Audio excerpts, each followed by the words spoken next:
Kamusta mga katoda? Ito na naman, nakakita na naman tayo ng maporma at gwapong-gwapong tricycle. Ayan, at nagmula pa sa Isabela itong kanyang sidecar. At inuwi dito sa Ilocos Norte, pasukin mga kabady. At syempre tinanong natin yung may-ari kung magkano ang nagastos niya dito sa kanyang sidecar, ano? At ang sabi niya ay 50,000 daw ang nagastos niya dito sa sidecar na ito. At syempre naka-mags pa yan, yan no? Ganda naman. At syempre hindi mababasa ang pasahero pag amulan, ano, kasi close na close at nakasalamin pa yan yung kanyang loob.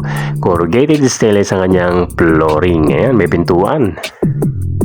At syempre meron din kargahan dito sa bandang likod, ano, talagang dinisign nito para sa mga dala-dala, ano, bagahe ng mga pasahero na sumasakay, ano. O paano mga kabady, muli hanggang dito na lang ang ating munting vlog. Maraming salamat sa inyong pagsubaybay. Ingat-ingat po kayo palagi. God bless po and ride safe kabady.